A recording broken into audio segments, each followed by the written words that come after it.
আসসালামু আলাইকুম দর্শক, স্বাগত জানাচ্ছি বাংলা সংবাদে। শুরুতেই জানিয়ে দিচ্ছি শিরোনাম। আমরা চাই শেখ হাসিনা বিচারের মুখোমুখি হন, স্বরাষ্ট্রমন্ত্রী। কুমিল্লায় প্রকৌশলীর বিরুদ্ধে যৌন নিপীড়নের অভিযোগ নারী সহকর্মীর। স্বরাষ্ট্রমন্ত্রী সালাহুদ্দিন আহমদ বলেছেন, সরকার চায় শেখ হাসিনা বিচারের মুখোমুখি হন। পররাষ্ট্র মন্ত্রণালয়ের মাধ্যমে ভারত সরকারের কাছে তার প্রত্যর্পণের জন্য চিঠি পাঠানো হয়েছে কয়েকবার। তারা এখনও চান আইনানুগ প্রক্রিয়ায় দুই দেশের মধ্যকার প্রত্যর্পণ চুক্তি অনুযায়ী ভারত সরকার তাকে ফেরত পাঠাবে।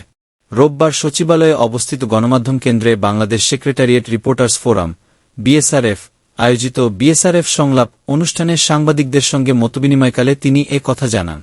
এ মতবিনিময় অনুষ্ঠানে মন্ত্রী সাংবাদিকদের বিভিন্ন প্রশ্নের জবাব দেন। ক্ষমতাচ্যুত প্রধানমন্ত্রী শেখ হাসিনার ফেরার গুঞ্জন চলছে। বিভিন্ন মিডিয়া বলছে, সাবেক প্রধানমন্ত্রী শেখ হাসিনা দেশে আসবেন। তার ট্রাভেল পাস নিয়ে আলোচনা হচ্ছে। এ ব্যাপারে সরকারের প্রস্তুতি বা কোনো তথ্য আছে কিনা? সাংবাদিকদের এমন প্রশ্নের জবাবে স্বরাষ্ট্রমন্ত্রী বলেন, এ বিষয়ে আরও অনেক আগে বলেছি। আমরা পররাষ্ট্র মন্ত্রণালয়ের মাধ্যমে ভারত সরকারের কাছে তার এক্সট্রাডিশনের জন্য অনেক আগেই চিঠি পাঠিয়েছি। আমরা এখনও চাই আইনানুগ প্রক্রিয়ায় দুই দেশের মধ্যকার প্রত্যর্পণ চুক্তির বিধান অনুযায়ী ভারত তাকে ফেরত পাঠাবে। আমরা চাই তিনি বিচারের মুখোমুখি হন। বিএসআরএফ সভাপতি মাসুদুল হকের সভাপতিত্বে অনুষ্ঠানে বিশেষ অতিথি হিসেবে বক্তৃতা দেন প্রধান তথ্য কর্মকর্তা সৈয়দ আবদাল আহমদ। সঞ্চালনা করেন বিএসআরএফের সাধারণ সম্পাদক উবায়দুল্লাহ বাদল। মতবিনিময়কালে বাংলাদেশ সেক্রেটারিয়েট রিপোর্টার্স ফোরামের বিএসআরএফ নেতারাসহ বিভিন্ন প্রিন্ট, ইলেকট্রনিক ও অনলাইন মিডিয়ার সাংবাদিকরা উপস্থিত ছিলেন। কুমিল্লা স্বাস্থ্য প্রকৌশল অধিদপ্তরের নির্বাহী প্রকৌশলী আবুল খায়েরের বিরুদ্ধে যৌন নিপীড়ন সহ বিভিন্ন বিষয়ে অভিযোগ তুলেছেন এক নারী সহকর্মী।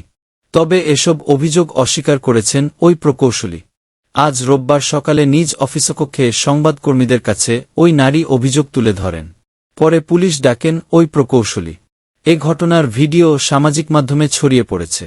অভিযোগ অস্বীকার করে নির্বাহী প্রকৌশলী আবুল খায়ের বলেন, ওই নারীর পটুয়াখালীতে বদলির আদেশ হয়েছে। বিষয়টি জানার পর ক্ষুব্ধ হয়ে তিনি আমার বিরুদ্ধে এসব মিথ্যা ও বানোয়াট অভিযোগ করছেন। ওই নারীর অভিযোগ, নির্বাহী প্রকৌশলী আবুল খায়ের দীর্ঘদিন ধরে তাকে হয়রানি করে আসছিলেন। অফিসের কাজের অজুহাতে ছুটির দিনে তাকে অফিসে ডাকতেন এবং বিভিন্নভাবে অনৈতিক প্রস্তাব দিতেন।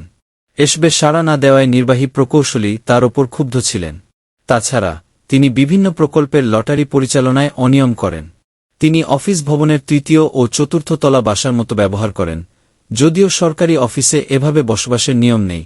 ওই নারী আরও অভিযোগ করেন, ঠিকাদারি কাজের লটারির বিষয়ে প্রতিবাদ করায় গত ২১ মে তাকে নির্বাহী প্রকৌশলীর কক্ষে ডাকা হয়।